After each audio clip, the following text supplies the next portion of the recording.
holding me back. Gravity's holding me back. I want you to hold that palm in your hand. Why don't we leave it at that? Nothing to say when everything gets in the way. Seems you cannot be with us, and I'm the one who'll stay. Oh, in this world, it's just us. You know it's not the same as it was. In this world, it's just us. You know it's not the same as it was. As it was. As it was. You know it's not the same as it was. As it was. As it was. You know it's not the same as it was. As it was. As it was. You know it's not the same as it was. As it was. Bueno, buenas chicos, ¿cómo están? Espero que se encuentren muy bien. Bienvenidos al repaso para el examen del segundo trimestre, el segundo examen del año 2022 para chicos de 10º año. Espero que se encuentren muy bien. Estos son los temas que vamos a estar revisando y analizando próximamente en estudios sociales en la prueba de lunes. Así que esperemos que nos vaya muy bien y bienvenidos de nuevo. Para iniciar, recordarles que este examen va a abarcar temas básicamente que ocurrieron durante el periodo de la Guerra Fría, tanto en América Latina como en lo que es Estados Unidos y la Unión Soviética, principalmente en los países de Europa del Este y el enfrentamiento con el Occidente, ¿no? Entonces, bienvenidos sean todos y esperemos que disfruten este repaso. Bueno, para iniciar, chicos, recordar que el primer tema que nosotros vimos es el mundo de la posguerra. El mundo de la posguerra tiene varias características importantes que nosotros debemos enfocarnos. Hay varios temas que son bastante sobresalientes. El primero de ellos es que la Unión Soviética tiene un enfrentamiento indirecto con los Estados Unidos y que esto va a iniciar después de la Segunda Guerra Mundial. ¿Por qué? Porque son las dos potencias del momento y ellos son los que se van a encargar de hacer un enfrentamiento entre ambos países. ¿Por qué se da esto? Por una rivalidad de demostrar quién es el más poderoso, quién es el más fuerte. Esto va a generar que se ocupen o que se creen dos organismos. Uno que es la Organización Tratado Atlántico Norte, o más conocido como la OTAN, que es un conjunto de países de Occidente capitalistas que deciden aliarse militarmente ante la amenaza que representaba la Unión Soviética. ¿Cuál es el fin de la OTAN? Pues bueno, responderle al bloque contrario en caso de que hubiera una agresión militar por parte de la Unión Soviética a cualquiera de los miembros. Entonces lo que decía básicamente es, si algún país de la Unión Soviética o algún país de corte comunista no declara la guerra a cualquiera de los países de la OTAN, van contra todo este bloque. Eso hace que tengan una alianza militar todavía existente que es muy fuerte y que es parte de por qué está la guerra de Ucrania con Rusia actualmente. En su contraposición se creó el Pacto de Varsovia. El Pacto de Varsovia es una organización que se hace para los países de corte comunista. Mismo objetivo, misma finalidad. Hoy en día ya no existe el Pacto de Varsovia porque los países que pertenecían a la Unión Soviética se fueron independizando y cambiando sus modelos. El Pacto de Varsovia decía lo mismo. Si agredes a algún país, miembro del Pacto de Varsovia, vas contra todos los países miembros del Pacto de Varsovia. Curiosamente, en el mundo de la posguerra hay un crecimiento en el desarrollo de armas nucleares o armas no convencionales. Eso va a generar que haya una destrucción asegurada de grandes pérdidas de vidas humanas, grandes pérdidas económicas, políticas, etcétera, etcétera, materiales.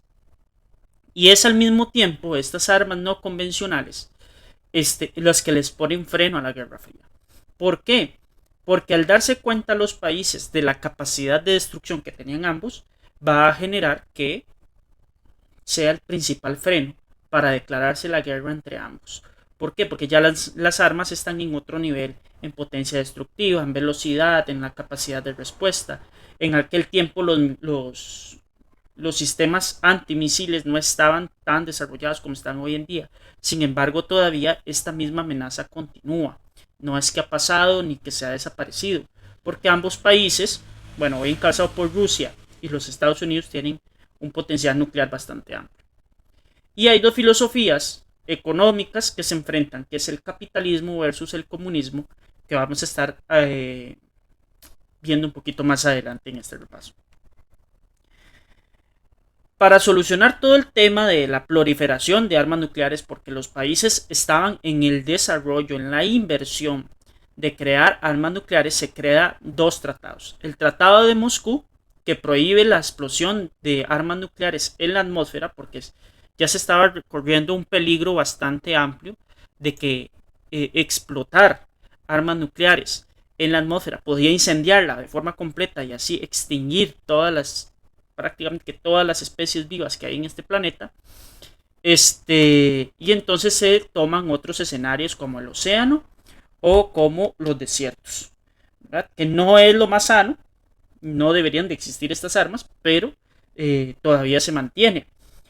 No es normal que se explote una bomba en medio del aire cerca de la capa de la atmósfera porque puede generar problemas más adelante.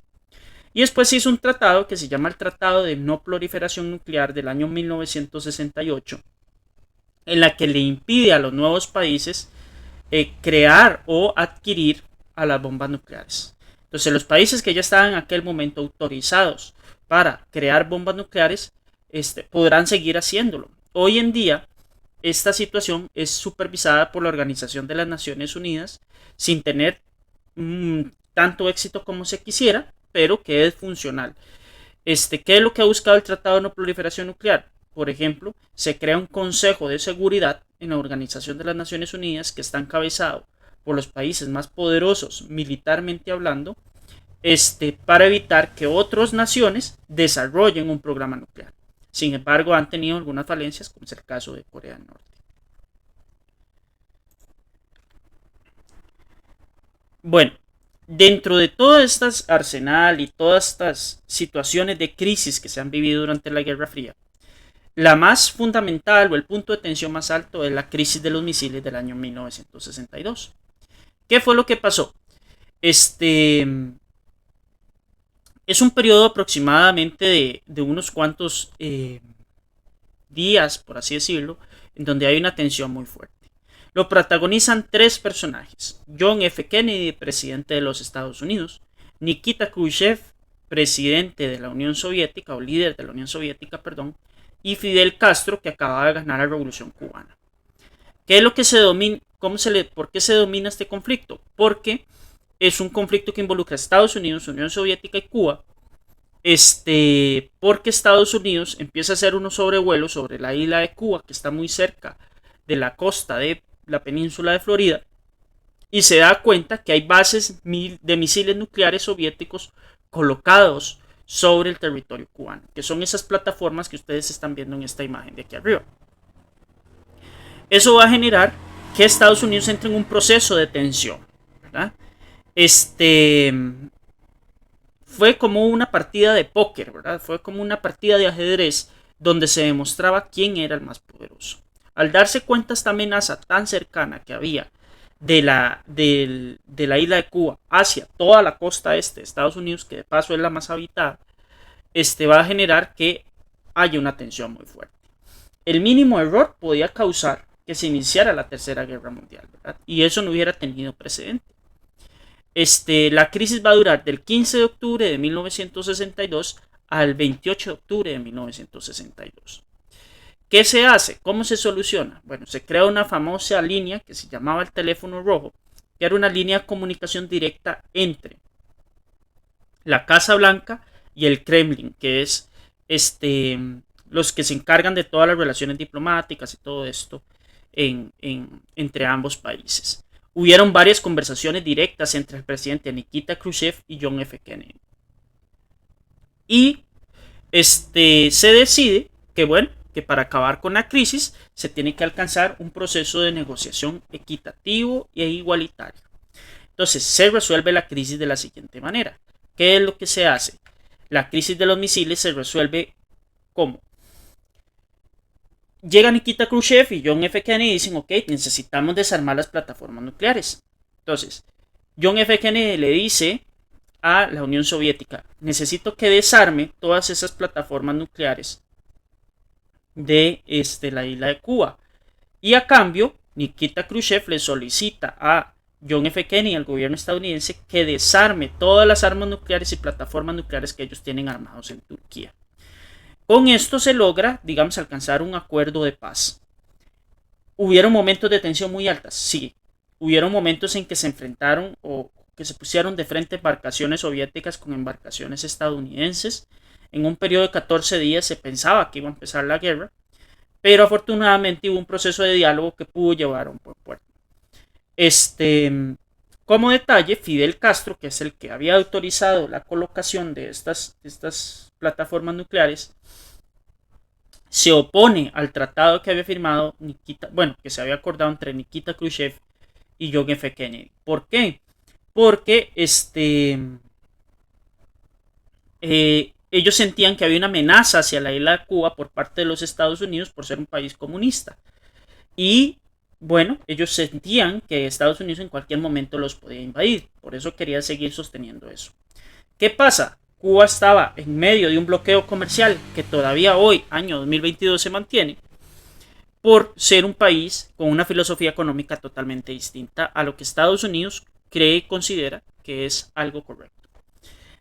Al final de cuentas, eso va a generar que hoy en día la isla de Cuba vive en unas condiciones muy particulares y muy diferentes a las que vivimos en el resto de países de América Latina, con algunas excepciones, ¿verdad? De ahí, cómo era la vida cotidiana durante la Guerra Fría y propaganda durante este conflicto. Bueno, primero que nada, surgen movimientos muy fuertes durante esta época, como por ejemplo todo lo que es el movimiento propagandístico, ¿verdad? Toda la propaganda que se hace contra la Unión Soviética, contra el modelo comunista y contra el capitalismo. Para eso surgen, por ejemplo, cómo se altera la vida humana. El primer cambio que se hace es que en Estados Unidos y en algunas partes de la Unión Soviética, las casas se empezaron a construir con refugios antibombas. ¿En qué consideraba esto? Reforzar sótanos por debajo del suelo con concreto y abastecerlas por si acaso en algún momento iniciaba una guerra de características nucleares. Hay una alteración total en cómo la gente vivía en esta época. De hecho, había una declaración en los Estados Unidos por parte de sus máximas autoridades al comunismo y a todas aquellas personas que representaban el comunismo de alguna u otra forma. Por ejemplo, el senador Joseph McCarthy manda a perseguir a todos los comunistas en la parte sur de los Estados Unidos, ¿verdad? Eso mismo va a generar que se creen corrientes pacifistas o verdes en Europa Oriental que buscan que primero se respete la paz, segundo, que se busque el diálogo para resolver los problemas y tercero, proteger el medio ambiente, que estaba siendo muy afectado por todo lo que se vivía en la Guerra Fría. Y de ahí también surgen los famosos movimientos antinucleares. ¿Qué es lo que buscan? Que se depongan y se destruyan todas las armas nucleares creadas por el ser humano.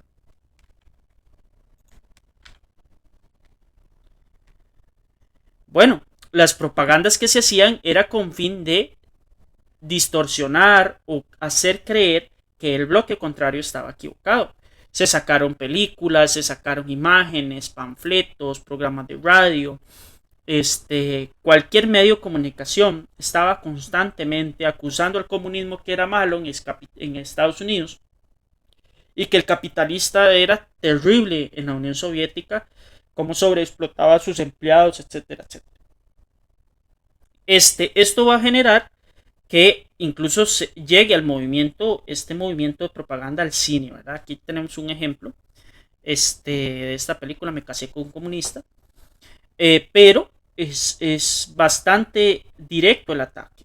Todo se va a concentrar en la película de Rocky, en donde hay un enfrentamiento entre un soviético y un estadounidense representado por Sylvester Stallone, donde se muestra toda esta propaganda contra el comunismo, contra el capitalismo, pero también enseña en cómo se veían este tipo de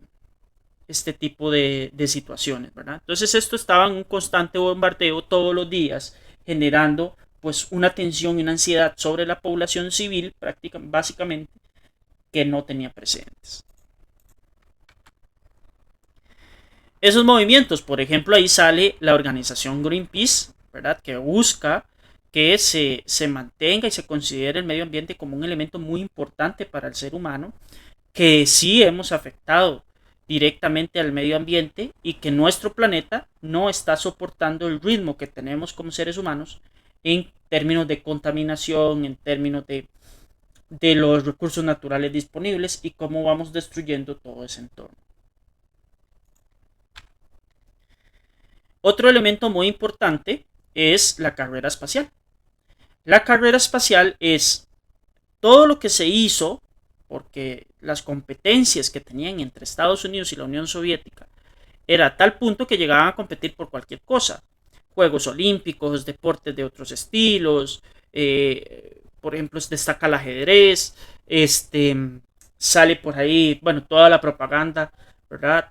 Que acabamos de ver, los modelos económicos que estaban en competencia también para ver cuál era el más desarrollado y el mejor para aplicar en los países. Y empieza esta carrera espacial que lo que busca es conquistar el espacio, llegar más afuera del planeta. La va a empezar en 1957 la Unión Soviética con el envío del primer satélite artificial llamado el Sputnik. El Sputnik va a ser el primer satélite artificial que tiene el ser humano.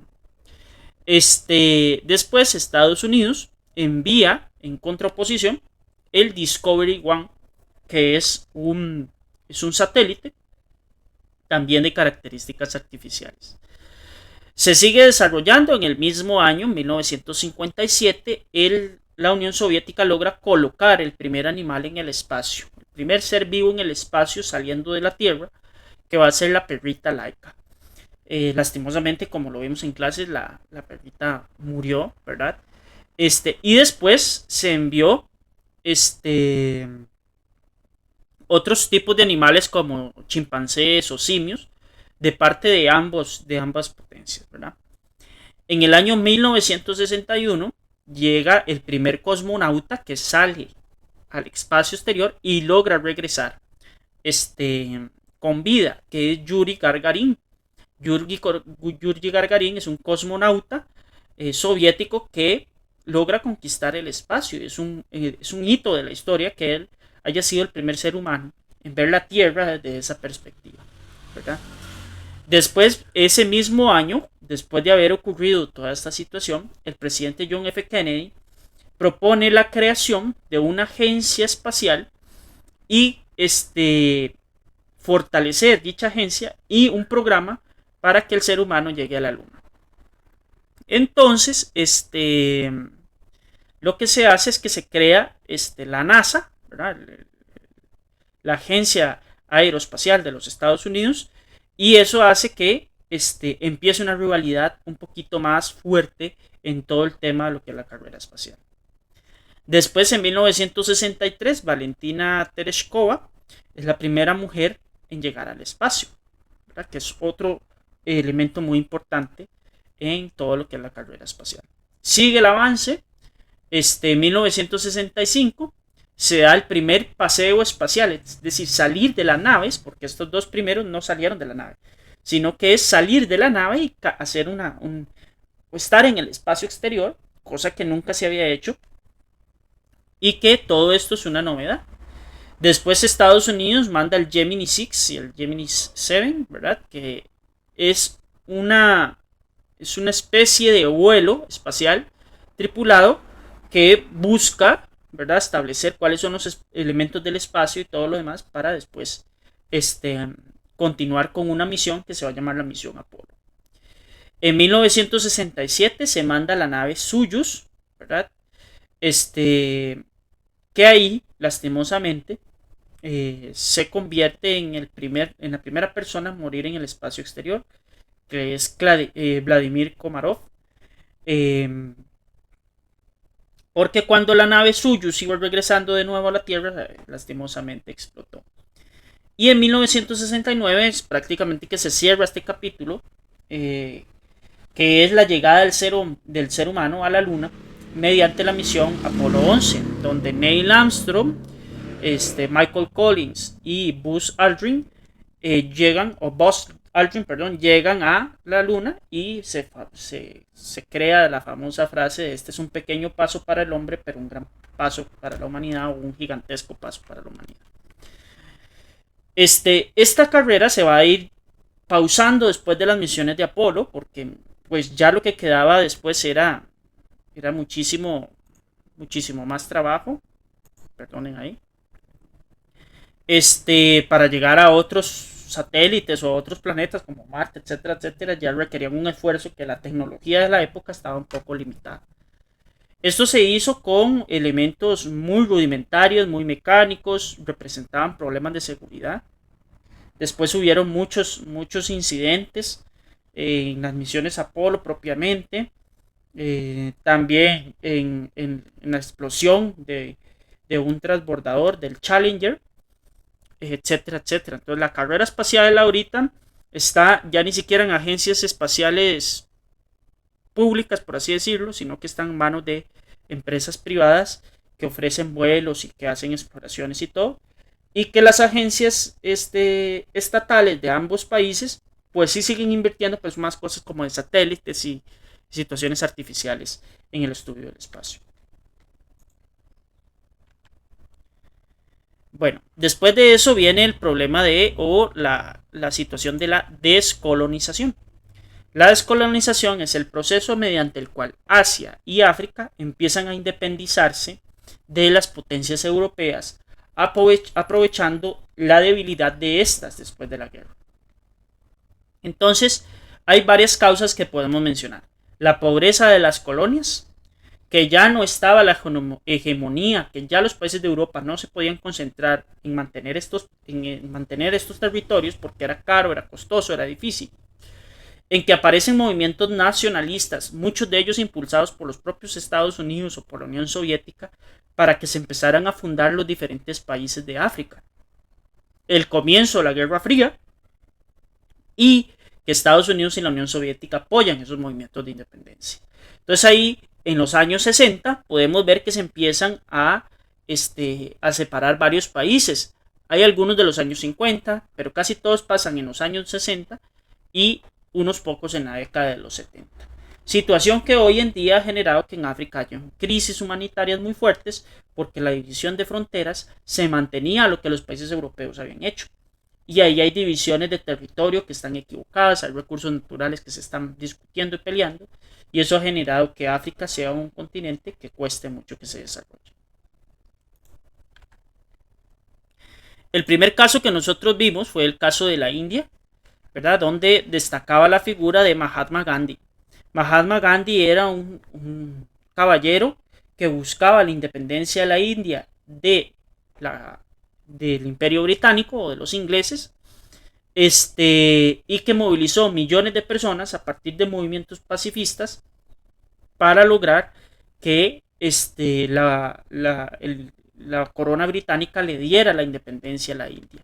La India era la colonia tal vez más grande y de las más importantes para el Reino Unido durante todo el siglo XIX y el siglo XX. No era tan fácil.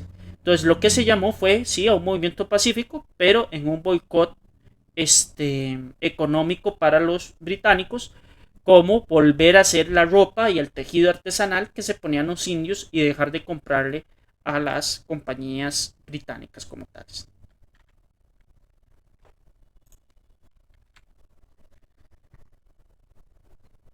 Bueno, de ahí surgen también los movimientos de independencia.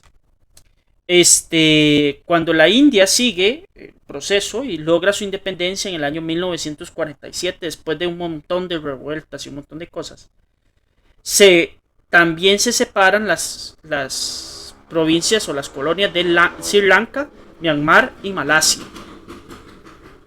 Pero también hay una disputa muy fuerte entre Pakistán, ¿verdad?, y la India. Pakistán también se independiza en el año 1947, porque la mayoría de su población es musulmana, cosa contraria a la India, que son hindúes. Entonces, el Imperio Británico, la corona británica, separa ambos países, pero esto por luchas de recursos naturales, diferencias religiosas, étnicas, etcétera, se declaran la guerra dejando saldos de hasta 500.000 muertos. Actualmente hay un conflicto muy fuerte, por la zona de Cachemira, que es esta que se ve ahí en el mapa arriba, ¿verdad? Que es una zona limítrofe entre Pakistán y la India. ¿Qué pasa con Cachemira? Cachemira es una zona que la mayoría de la población es musulmana, pero está gobernada por hindúes. ¿Por qué? Porque en la India se adjudica el territorio de Cachemira porque aquí están las fuentes de agua más importantes para la India y nacen los ríos de agua potable para la India. Que no es fácil cubrir 1.2 billones de personas sin esas fuentes de agua. El conflicto se mantiene, son dos países nucleares estos dos, y eso genera una amenaza no solo para ellos, sino para todos sus vecinos, y que todavía siguen en una completa disputa.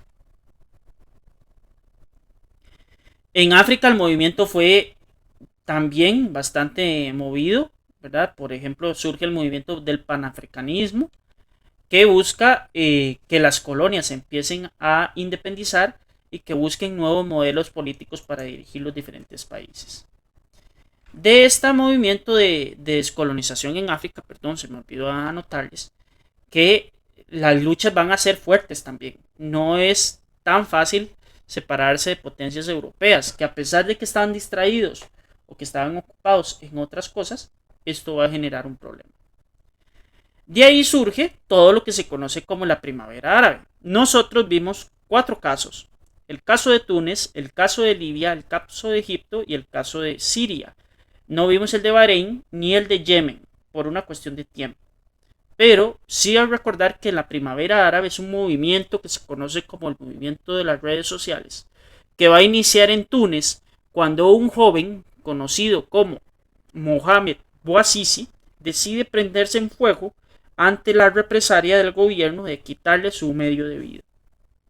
Y ahí empieza una serie de disputas y una serie de manifestaciones para que su principal líder político, que tenía muchos años de dirigir, el dictador Ben Ali, renuncie al cargo y entrar en un proceso democrático. Túnez es el país donde inicia todo el tema de la primavera árabe. Sin embargo, es el único país también que hizo un proceso democrático de transición.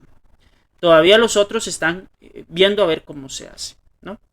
Los tunecinos protestaron por mejores condiciones de vida, por mejor alimentación, por mejor creación de empleos, pero que se migrara hacia un sistema democrático. Después tenemos el caso de Libia. Libia estaba gobernada por una familia muy poderosa, que es la familia de los Gaddafi, encabezada por el general Muammar Gaddafi, que tenía 42 años de estar en el gobierno.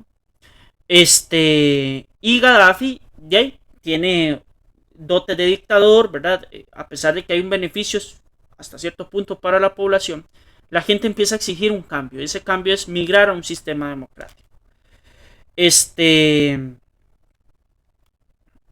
Empezó un conflicto muy fuerte, militar, civil, donde se involucraron países como Estados Unidos, como Rusia en aquel momento, y termina cuando matan al general Muammar Gaddafi. Lo toman preso en carretera y lo asesinan a golpes o a disparos. No se tiene claridad de cómo fue que murió, pero hoy en día Libia es un país que está en un proceso de encontrar un camino para la toma de decisiones y para tener un gobierno representativo. Después pasa a Egipto. Egipto está dirigida por Hosni Mubarak, que tenía 30 años de estar en el poder. Se hay un levantamiento en la población, apoyado hasta cierto punto por el ejército, y se logra quitar a Hosni Mubarak de la presidencia de Egipto. Él renuncia por las constantes represalias, por las constantes manifestaciones de la gente, que incluso llegaron a apuñar 2 millones de personas en el Cairo, y empiezan a paralizarse las principales ciudades de Egipto. Entonces él renuncia, se va, y hay elecciones populares en Egipto con Mohamed Morsi. Él queda electo de forma democrática, pero recibe un golpe de estado por parte del ejército. Mucha gente fue asesinada lastimosamente por ese movimiento y eso generó que, pues bueno, hoy en día Egipto está en un proceso de entrar a una democracia, pero que le falta muchísimo por consolidar. Por último, para temas de examen tenemos el caso de Siria. Siria está dirigida por un presidente que se llama Bashar al-Assad. Tiene un conflicto con Estados Unidos, tiene un conflicto también, está ingresando ahí tropas rusas. Y Bashar al-Assad ha estado luchando contra manifestaciones desde el año 2011, que en un inicio eran pacíficas, pero después empezaron con ya grupos terroristas a involucrarse en el tema y hay ataques e incluso hay desastres contra la población civil que no tiene nada que ver con este conflicto. Se les acusó de utilizar armas químicas y eso ha generado bombardeos por parte de los Estados Unidos. Los rusos defienden el gobierno Bashar al-Assad y son los que incluso han logrado establecer cierta estabilidad en ese país. Cierta estabilidad, les digo, porque hay puntos específicos en Siria que ya están tomados por grupos terroristas. Entonces, pues lastimosamente es algo que no se ha logrado corregir. De ahí surge también durante este periodo de buscar la pacificación, de buscar mejores formas de resolver las cosas, los movimientos sociales de Estados Unidos, que son muy importantes. Primero, está el de los derechos civiles para las personas afroamericanas, encabezadas por este hombre que es Martin Luther King Jr., ¿verdad? Que busca establecer la igualdad para las personas afroamericanas o afrodescendientes en los Estados Unidos, que tenían una segregación racial terrible, que ni siquiera tenían las garantías políticas de poder elegir su representante o sus representantes, que había una brutal represión contra esa población, que incluso habían separaciones como baños para las personas afroamericanas y baños para blancos, entre otro montón de cosas que no tenían que haber sucedido, pero que sucedían, ¿verdad? Y gracias a la lucha de Martin Luther King, que le terminó costando la vida, dicho sea de paso, se logró que las personas afroamericanas tuvieran mejores condiciones de vida en los Estados Unidos. ¿Qué es una lucha que sigue? Absolutamente. Después sigue el movimiento de la contracultura. El movimiento de la contracultura está encabezado por grupos, ¿verdad? Musicales, grupos de personas que buscan un cambio en cómo se hacen las cosas. La contracultura es romper con todos esos estereotipos que existían, por ejemplo, de que la vida se resumía en casarse y tener hijos. En el famoso sueño americano, la contracultura replantea cuál es la búsqueda de la felicidad del ser humano y que hay otras formas de alcanzarla. La contracultura se mezcla con el movimiento hippie, pero no es el movimiento hippie. El movimiento hippie es el movimiento de las rosas, encabezado por la famosa frase del amor y la paz, ¿verdad? Busca principalmente eso, alcanzar medidas de diálogo en las cuales se pueda hablar, se pueda conversar y que los ejércitos no tienen realmente una función buena para la sociedad ni para el mundo, porque los ejércitos plantean la posibilidad de que haya guerra, ¿verdad? Entonces ellos hablan de esto, ¿verdad? Del crear sistemas, incluso se lograron meter sistemas de carácter socialista en los mismos Estados Unidos, con fincas muy grandes donde las personas iban a vivir ahí y a cambio daban su trabajo. Y es un cambio de paradigma totalmente. Para la gente que vivía en esa época, me imagino que para los padres de familia, esos jóvenes que empezaron con estos movimientos y que, por ejemplo, se caracteriza por el uso de algunas drogas psicotrópicas, de una liberación sexual muy fuerte, etcétera, etcétera, que al final de cuentas han dejado que esta revolución continúe hoy en día, ¿verdad? El romper esos estereotipos, el romper en cómo la sociedad vivía en aquel tiempo es la característica principal de la contracultura y del movimiento de las rosas. Después viene el tema de las dictaduras en América Latina. Recordarles muy bien, repasar las características, principalmente que son instituciones militares las que asumen los gobiernos de los países, que se busca eliminar la participación de los sectores populares, dígase la clase obrera trabajadora, de la política, el terrorismo de Estado desarrollado por muchos de estos dictadores, ¿verdad? Que eliminaban, exiliaban o metían a la cárcel a todas las personas que eran oponentes o contrincantes políticos. Se controlaban de forma muy exhaustiva los medios de comunicación, con censura, con clausuras. Que los militares no eran representantes civiles ni nada por el estilo, no eran partidos políticos, nada cercano a eso. Y que la actividad quedó reducida a los dictadores. Los poderes del Estado tenían una función muy básica o muy sencilla e incluso no podían ni siquiera tener toma de decisiones. Todos se concentraban en el poder ejecutivo. Tenemos 3 casos. El primero es que es al fallecer Juan Domingo Perón, llega el presidente Videla, ¿verdad? O el dictador Videla, a generar cambios muy fuertes en donde los militares empiezan con un proceso de represión muy fuerte de un gobierno que había tenido la apertura, como es el gobierno Juan Domingo Perón, de recibir a las clases obreras y trabajadores. Los militares llegan al poder, afectó la vida cotidiana de las personas, realmente sí, hubieron persecuciones por grupos que eran considerados enemigos, grupos religiosos, activistas, políticos. Y Argentina está retomando la democracia en los años 2000, 2012, 2014, 2016. Todos estos años han sido pautas para que Argentina recobre un sistema democrático en un país que está en una quiebra sistemática económicamente hablando. Entonces, este es Videla, ¿verdad? El dictador argentino de aquella época. Hubieron grupos que se opusieron, grupos musicales, grupos de motoristas, por ejemplo, andaban pandilleros que les decían ahora, ¿verdad? Grupos de gente que andaban en motocicleta, entre otras cosas, dando huelgas, brindando huelgas, apoyando en huelgas, organizando huelgas, y también a los intelectuales y artistas de Argentina que se oponían a este tipo de gobiernos represivos. Tenemos el caso de Chile, que Chile habían desarrollado un gobierno socialista por Salvador Allende.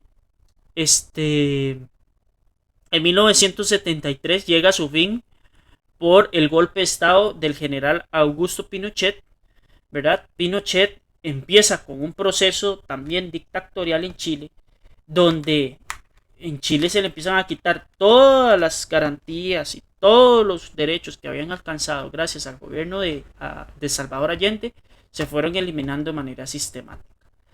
Represiones culturales, teatro, música, elaboración de revistas, se elimina la oposición.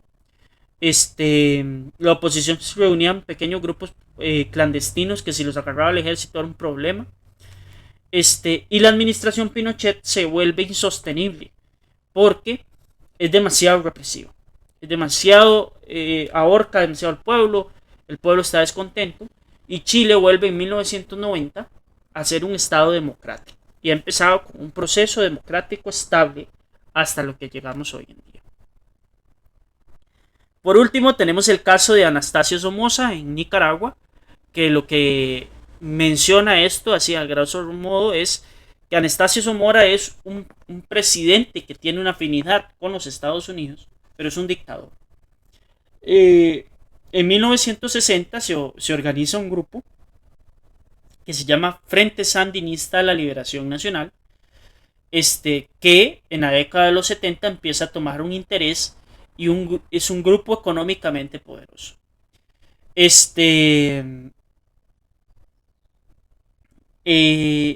Empieza a cobrar eso y Estados Unidos, que apoyaba a los Somoza, le sugirió o al final le instó a renunciar ante la inestabilidad que había en Nicaragua generado por la FCLN, ¿verdad? Por la Fuerza Sandinista de Liberación Nacional, y esto va a generar que el gobierno de Anastasio Somoza acabe. Después está el movimiento de toda la situación que ha pasado con el movimiento sandinista y hasta que desembocado en lo que tenemos hoy en día con Daniel Ortega, ¿verdad? Como presidente de Nicaragua, que ustedes pues conocerán la situación actual. Por último y para cerrar este examen tenemos los dos filosofías económicas que se estaban enfrentando: el capitalismo contra el socialismo, o en este caso el comunismo. ¿Qué es lo que me dicen ambas filosofías? Aquí lo tenemos. El bloque pro Estados Unidos decía que ideológicamente se defiende del liberalismo.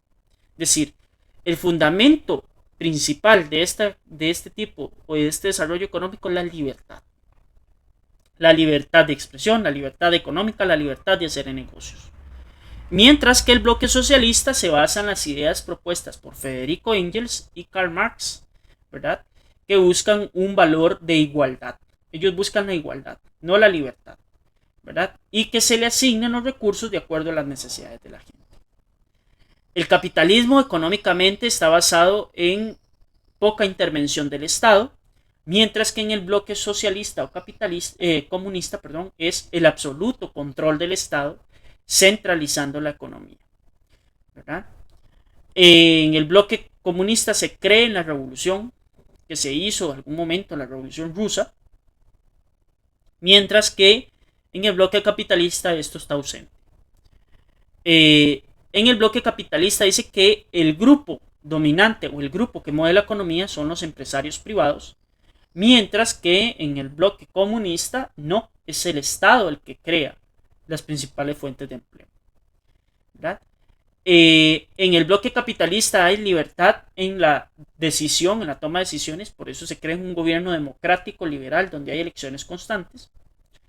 Y en el bloque comunista sí hay votaciones, hay elecciones, pero no son de acuerdo a lo que es la democracia moderna, no cumplen con esas características, porque es votar por un único partido político. ¿Qué buscaba el bloque capitalista? Desarrollar una sociedad con una persona que pueda tener posibilidades de desarrollarse. Mientras que en el bloque comunista es suplirle las necesidades básicas a todas las personas y de ahí después tener resueltas todas las líneas de la pirámide de Maslow garantizadas por el Estado. Entonces, el capitalismo, así a grosso modo, ¿qué busca? Desarrollo económico a partir del individuo, libertad económica, poca intervención del Estado, la democracia como sistema político y que la economía se mueve por entes privados. ¿Qué buscaba el bloque socialista? ¿O qué es lo que propone el bloque socialista? Bueno, que haya igualdad, ¿verdad? El principio de igualdad y equidad, que la economía esté centralizada, administrada por el Estado. Esto se llama la dictadura del proletariado, es decir, que son los obreros los que van a mandar. Después, que no hay tanta libertad política porque solo hay una opción política para tomar la decisión, que al final de cuentas son candidatos del mismo partido y que busca que la gente tenga cubiertas sus necesidades básicas, por lo menos gracias a ese gran trabajo que hace el Estado. Bueno, chicos, de mi parte esto sería. Les agradezco mucho que se hayan quedado hasta acá. Espero que el video sea del agrado de ustedes y que les sirva mucho para el examen. De antemano les agradezco, muchas gracias y buena suerte.